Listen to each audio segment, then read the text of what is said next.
Nous poursuivons notre procès. On tire vers la fin, soyez un peu patients. Les bonnes choses arrivent à la fin.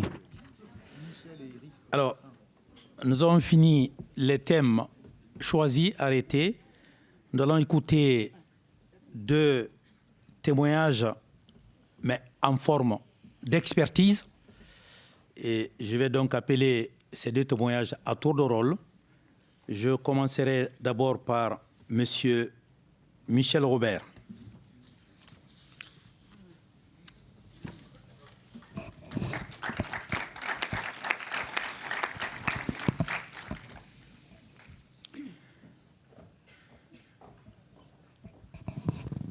Je vais présenter un peu M.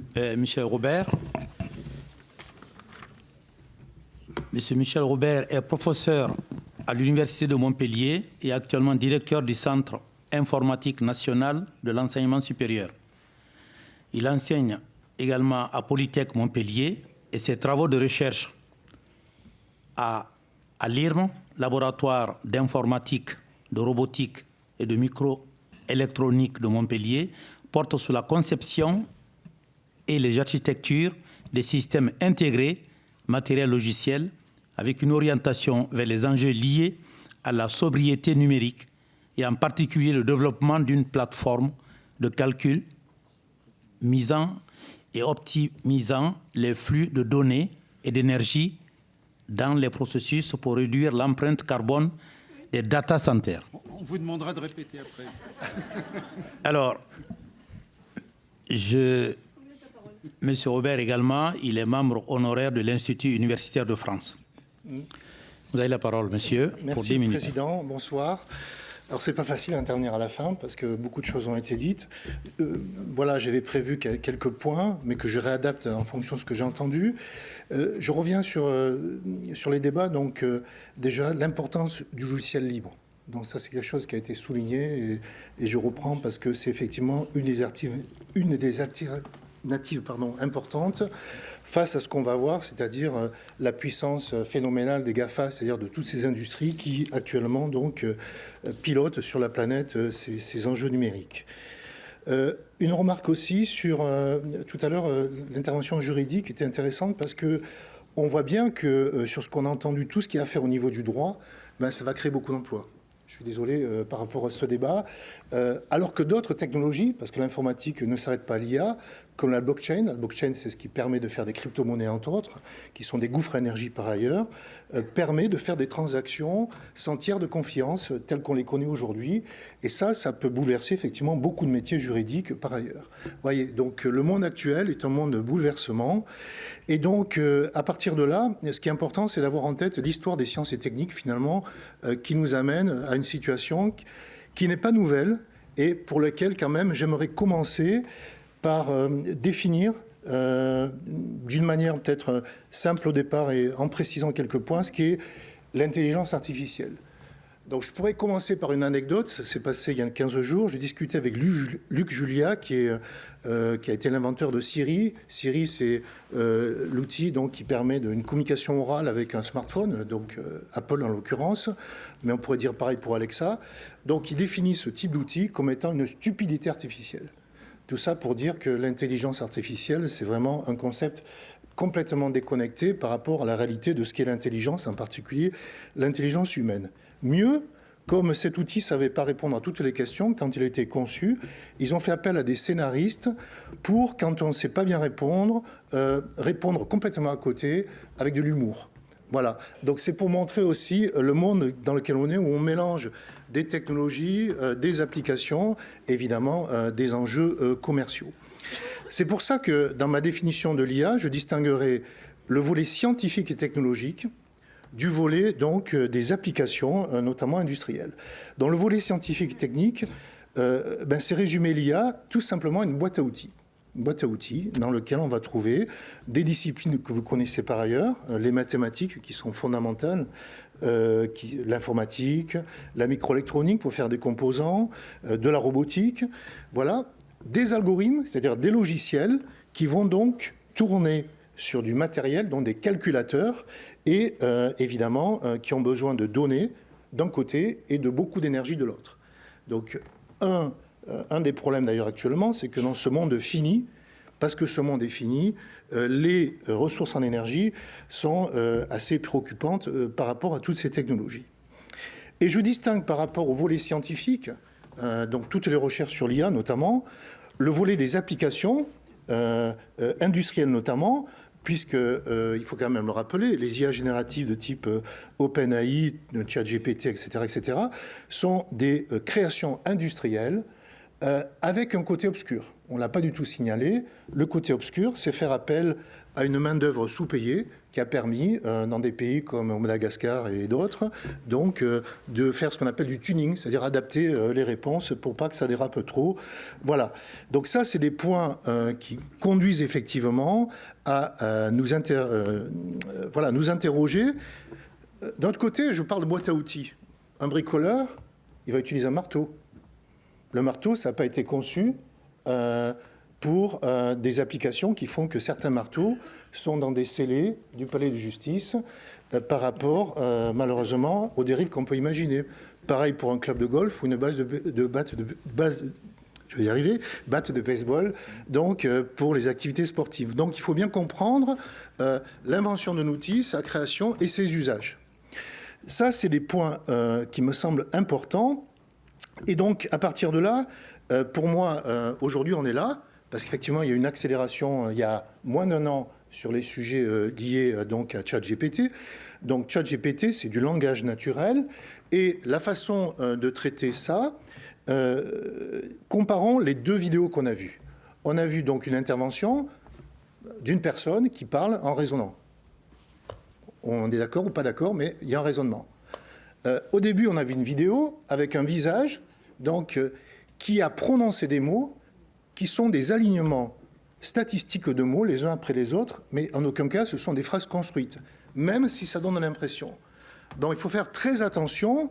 Les outils d'IA générative donc, sont des travaux de recherche menés depuis de nombreuses années, mais l'application que vous voyez là, tous ces objets, que ce soit par du texte, par de la parole, ce sont, je répète, des alignements de mots probables. Voilà ce qu'il faut retenir. Et donc, alors qu'on peut être bluffé par la qualité d'une synthèse ou d'un texte particulier. Alors, le monde numérique, parce que pour moi, la question, c'est pas l'IA, c'est le monde numérique. Il est né il n'y a pas si longtemps que ça, dans les années 50, à la fin. C'est l'invention du circuit intégré, un transistor. Aujourd'hui, on en met presque 100 milliards sur une puce. C'est aussi, par accident, en parallèle, on va dire, des discussions de scientifiques qui, après Alan Turing, qui est quand même une personnalité importante dans la création, on va dire, des concepts informatiques, ils se sont dit, est-ce qu'on peut simuler le cerveau humain? Comment faire? Et de là est apparu un mot, le perceptron, peu importe, ou réseau de neurones artificiels. Donc, donc déjà, à partir de là, il y a eu des recherches et il y a des journalistes ici. Mais replongez-vous dans les années 70-80. Une des branches de l'IA, c'est-à-dire une branche de l'IA symbolique fondée sur le raisonnement et la logique, donc devait amener à faire des systèmes experts avec des moteurs de règles qui devaient remplacer, par exemple, les médecins. Il suffisait de coder finalement tout ce qui se passe et puis voilà, l'affaire était jouée. Et puis évidemment, on s'est aperçu des limites.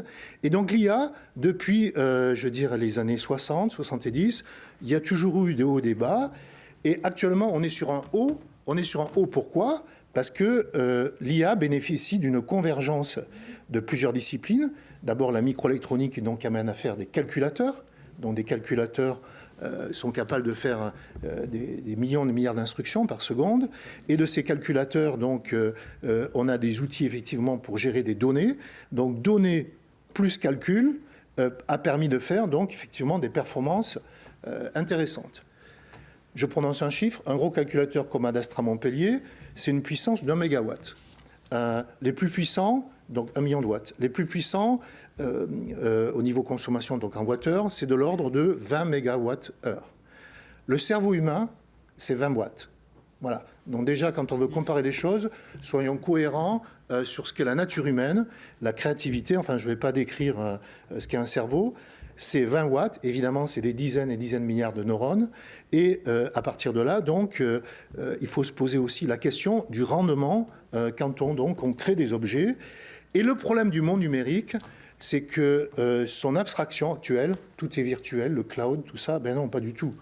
Le monde numérique, c'est à peu près 10% de nos consommations d'énergie, d'eau, d'émissions de gaz naturel et de ressources minières qu'on va évidemment dans nos bilans de manière assez égoïste donc ne pas comptabiliser parce qu'effectivement ces mines elles sont en Afrique, elles sont dans d'autres pays et donc c'est le côté quand même obscur de ce contexte-là sur lequel il y a besoin de se poser un certain nombre de questions parce que l'IA n'est qu'un sous-ensemble du monde numérique qui actuellement donc est en train de se développer d'une manière un peu anarchique sur la planète et qui manque lui aussi de régulation. Les régulations simples, c'est vite fait.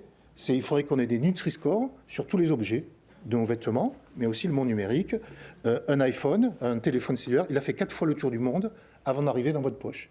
Voilà le monde dans lequel on est, et ça veut dire que cette prise de conscience doit dépasser le cadre de l'IA et donc de toutes ces applications qui ont été évoquées et sur lesquelles je ne vais pas revenir. Donc, pour moi, ce qui est important par rapport à la question qui a été posée, est-ce que c'est un nouveau tournant civilisationnel, c'est pour ça que vous m'avez demandé de réfléchir à ce sujet. Bon, il faut se méfier des tournants parce qu'il peut y avoir des sorties de route, c'est ce que je me suis au départ. Et donc, bien sûr, qu'il y a un certain nombre de risques. Moi, je crois plutôt que c'est des vagues.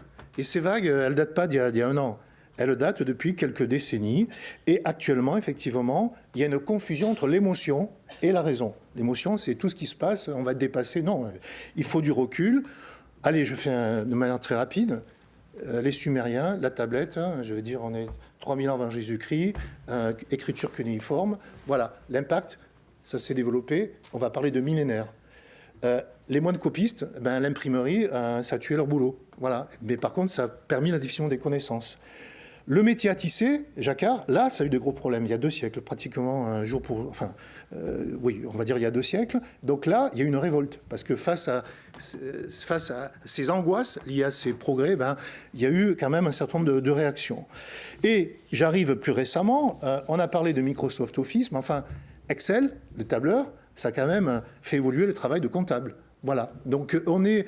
et là, ChatGPT, bien sûr, ce sont des accélérateurs, ça a été dit, ce sont des éléments à considérer, mais évidemment, avec un point important, donc qui est pour moi le point fondamental, et donc, je le répète, c'est la régulation des usages.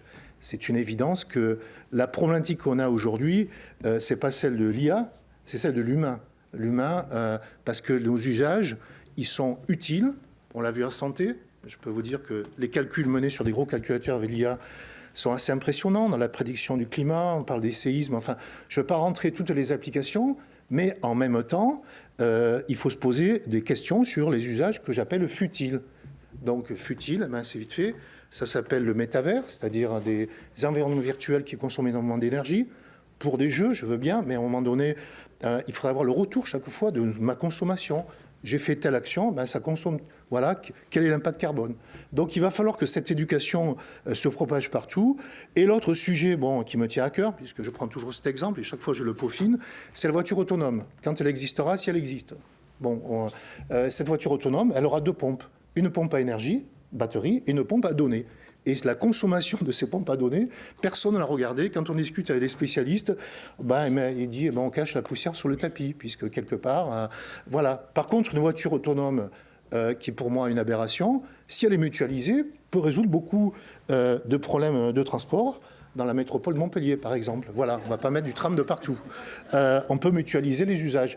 Donc ça veut dire qu'on a vécu pendant un siècle la voiture. Il faut se dire, il y a peut-être, il va y avoir des changements, peut-être durs pour certains et peut-être moins durs pour les plus jeunes.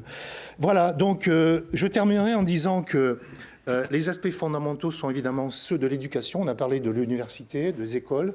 Enfin, ça doit commencer dès l'école. Voilà, donc il faut se poser des questions. C'est pas simple. Je suis pas sûr que les plus anciens soient les mieux placés. Voilà, et je m'applique ça à moi-même. Et bien sûr, la sobriété. La sobriété énergétique, c'est ce qui doit absolument réguler, je dirais. Voilà, donc je vais prendre un exemple, puisqu'on ne m'a pas encore coupé. Je vais prendre l'exemple ça va pas sur tarder. le bien... voilà, on a parlé de bien commun. Bien commun, ah ben, c'est quoi? Qu'est-ce qu'on veut? On veut de l'énergie, de l'électricité, on veut de l'eau, on veut des flux numériques. Voilà.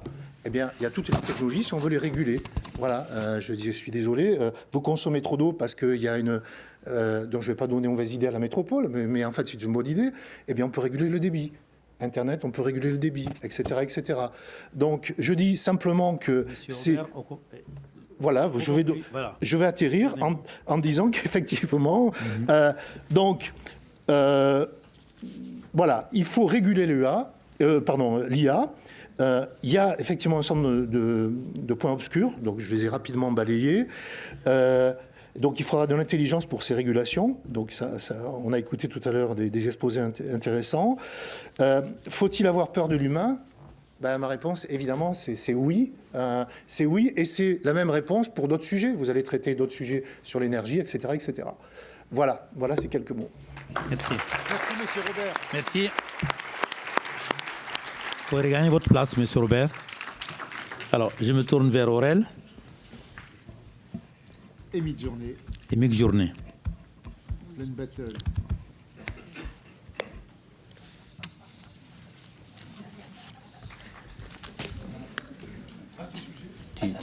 Tu me dis là quand ça finit, là-haut.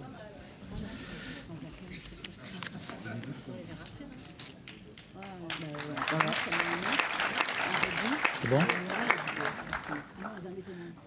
C'est bon? C'est bon? On peut y aller? Dernier témoin avant l'effet du reste. Voilà, donc l'assistance, je sais que vous commencez à être fatigué, mais tenez un peu le coup. Nous allons écouter le dernier témoignage, le dernier savant, j'allais dire. Et donc, je vais demander à M. Jean Salatin, de venir à la barre. Alors, je précise que c'est le dernier témoin avant le réquisitoire de l'avocat général et la plaidoirie de l'avocat de la défense. Alors, quelques mots, je vais vous présenter M. Salatin. Vous êtes directeur de recherche émérite au CNRS. Vous êtes spécialiste en IA, de l'apprentissage par machine et ses applications en santé. Vous êtes actuellement conseiller scientifique de la société Ariana Pharma. Et enfin, vous êtes impliqué dans le projet AREN du RIM, c'est-à-dire l'augmentation et numérique et didactique et intelligence artificielle. Vous avez la parole pour 10 minutes. Merci, Monsieur le Président. Je vais d'abord considérer la question de savoir est-ce qu'il faut, puisqu'on fait le procès de l'IA, est-ce qu'il faut condamner, pas l'IA, mais les industriels de l'IA. Donc, en disant que l'IA ne sera peut-être pas si facile de la faire venir en tant que personne, mais les industriels, oui. Et si, par exemple, un pilote automatique d'avion ne fonctionne pas, ce n'est pas lui qu'on va punir, ce sera l'industriel qui l'a produit. Donc, alors, à ce moment-là, si l'on regarde les industriels de l'IA, on peut qu'il faut les juger. En fait, on se rend compte d'abord que les industriels de l'IA, ils sont comme les autres. Donc, ils ont les ennuis qu'ils peuvent nous apporter sont un peu le même que ceux que peuvent apporter toute industrie, les problèmes de surproduction, les problèmes d'absorption des petits par les gros, les problèmes d'endettement, les problèmes de partage à valeur ajoutée. Ces questions, d'ailleurs, ont été plus ou moins déjà traitées en partie. Mais alors, il faut donc que ce soit réglementé, comme le reste, ça aussi, cela a été dit, et il faut des contre-pouvoirs. Et dans l'IA, il y a certains contre-pouvoirs, par exemple dans le domaine de la santé, qui viennent d'agences comme la FDA, la Food Drug Administration américaine, qui, eux, sont là pour interdire tout usage d'outils qu'ils n'ont pas pu complètement certifier. Donc, il y a des contrôles qui sont déjà en place. Il y a par ailleurs, comme nous l'avons entendu, le rôle des parlements. Il y a le rôle des syndicats. Et sur l'IA, il y a aussi, comme on l'a vu aussi, le rôle des citoyens. Donner aux citoyens la possibilité de contrôler. Ça, c'est un peu nouveau parce que ce n'est pas encore considéré de façon comme une évidence en soi. Mais je reviendrai dessus parce que c'est important. Et dans le cas de l'IA, il y a aussi un autre contre-pouvoir qui est étonnant, qui est très puissant. C'est le logiciel libre et la diffusion open source des connaissances créées. Et là, bon, ce contre-pouvoir, par exemple, si vous prenez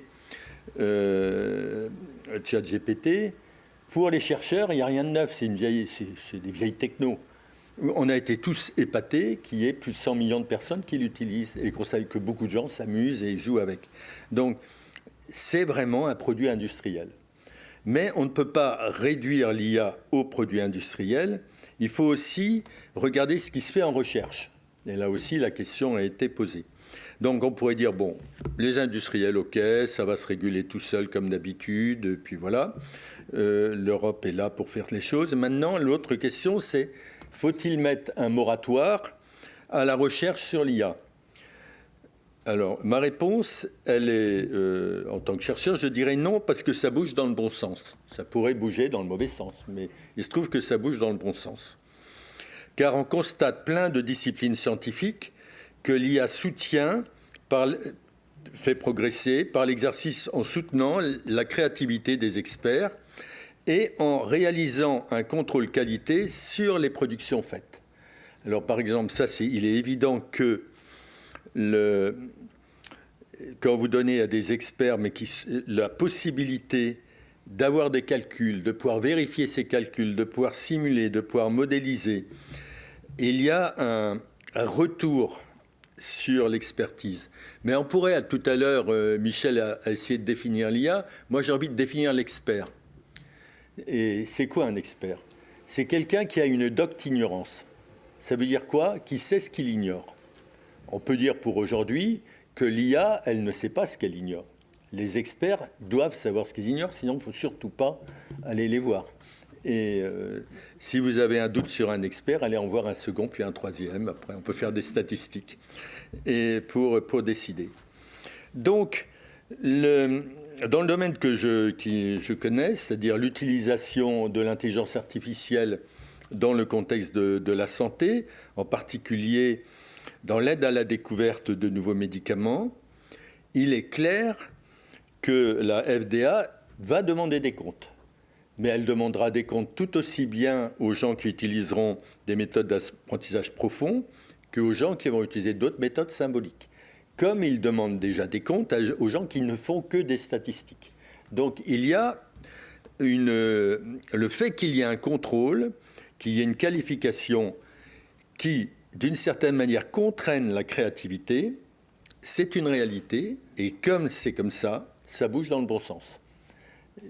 S'il n'y avait pas, ça bougerait dans le mauvais sens. Ce serait n'importe quel charlatan pourrait avoir n'importe quelle idée et tout irait bien. Enfin, si personne ne contrôle.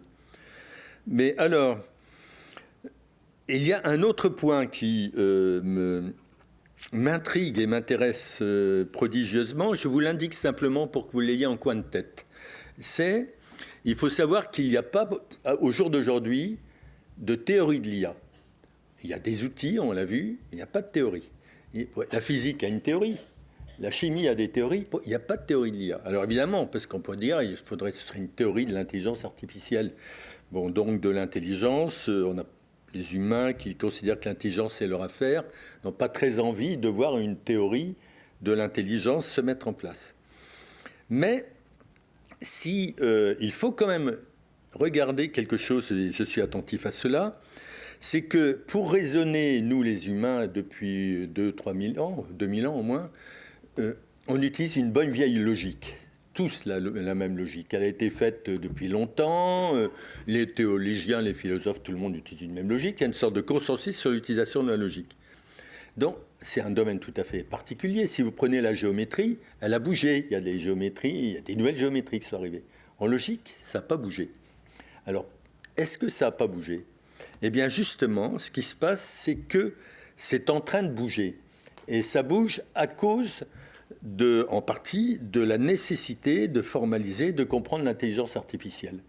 Donc, ce qui se passe en ce moment, c'est qu'il y a sur la logique, grâce aux travaux des mathématiciens, une façon de considérer certaines notions de la logique qui étaient très classiques, comme la notion de vérité, de dire, la notion de vérité, tout à l'heure on parlait vérité et mensonge, il ne faut plus la voir pareil. Par exemple, on peut, en intelligence artificielle, s'intéresser à estimer quelle est la nature de l'incertitude que l'on a sur la qualité d'un résultat. Et bien ça fait bouger la logique. Alors là, bon, ça c'est intéressant que la logique bouge avec les mathématiques. Ce qui est encore plus surprenant, c'est que les mathématiques qu'il utilise pour la faire bouger sont les mathématiques d'Alexandre Grothendieck, qui a été enseignant ici, qui est un très très très grand mathématicien. Et ce qui est encore plus surprenant, c'est que les mathématiciens qui travaillent sur la formalisation de la logique en utilisant les topos, ces théories d'Alexandre Grothendieck, ont été recrutés par la société chinoise Huawei. Donc ce qui veut dire, c'est là où la boucle se tourne un peu, c'est-à-dire que dans le domaine de la recherche la plus avancée, la personne qui s'en préoccupe de la façon la plus sérieuse, c'est un industriel, et qui a la volonté de rentrer dans le groupe des grands industriels de l'IA. Alors, je voudrais juste dire un petit point, parce que là aussi on en a parlé, on a mis bien en avant, et je l'ai fait moi-même, la notion de créativité, mais, et ça a été dit par d'autres, c'est que l'IA, elle ne favorise pas que la créativité, ce que j'ai dit, créativité des chercheurs, mais elle favorise aussi la paresse en même temps. Donc il y a une sorte d'aporie, c'est favoriser créativité et paresse. Enfin, pas la paresse intellectuelle, bien sûr, je parle. Mais cette paresse intellectuelle, généralement, on l'a si on n'est pas inquiet. Si on est tout tranquille, on peut se laisser aller, être paresseux. Mais quand même, il y a un problème. C'est que si on prend, par exemple, le domaine du droit, on peut très bien considérer que l'intelligence artificielle peut produire des outils pour, parce que j'ai travaillé un peu sur cette question, pour améliorer la qualité, la négociation de cadre de négociation de contrats, mais ça peut aussi faire des contrats types dont plus personne ne regarde exactement quelle est leur qualité. Donc il faut faire attention, vraiment attention, dans la relation créativité-paresse ou créativité-commerce d'outils qui sont plus tenus, ils ne sont pas bien tenus. Alors je voudrais, comme Michel, terminer en essayant d'aborder la question qui, moi, mais vraiment celle qui me semble la plus essentielle, c'est est-ce que l'IA est au cœur d'une révolution civilisationnelle? Bon, alors bien sûr, on pourrait dire il y en a eu dans le passé, il y a eu l'agriculture, il y a eu l'écriture, etc. Mais maintenant, aujourd'hui, au temps où il en est, il y a une révolution évidente en ce moment. C'est la crise climatique. Donc on est dans une situation où, même s'il n'y a pas d'IA, il y aura une révolution civilisationnelle. C'est-à-dire qu'on ne sait pas du tout comment sera gérée la planète dans 30 ans, 40 ans, s'il commence à y avoir des catastrophes partout. Donc, ce que je dirais pour conclure, c'est que si le réchauffement climatique est la cause d'une révolution civilisationnelle, pour l'instant incontrôlée, on a quand même quelques outils intéressants qui se mettent en place. Un, qui a une IA industrielle qui a la capacité de donner la parole à des milliards de personnes. C'est ce que montre, ce dont on a beaucoup discuté, c'est la chose qui est en question aujourd'hui. Mais il faut vraiment donner la parole à des milliards de personnes. Donc il faut faire une recherche en IA qui est en cours. Par exemple, c'est la recherche qu'on fait dans mon laboratoire qui s'appelle le LIRM, mais au CNRS. Mais dans un laboratoire de recherche, je ne fais pas des outils. On n'est pas là pour faire des choses qui marchent. On est là pour faire avancer les idées. Après, il y a tout un travail de plus. Donc, il faut arriver, il me semble-t-il, à faire des outils qui servent à l'éveil et à la pratique de l'esprit critique dans des débats publics. Donc, il faut arriver à ce que l'intelligence artificielle se penche sur l'ensemble de tous les débats, enfin, devienne un outil qu'on peut donner à toute association, toute université, etc., pour l'aider à faire des débats efficients face aux problèmes que l'on a à aborder en ce moment. Voilà. Alors maintenant, il y a du travail. Merci, Monsieur Salatin.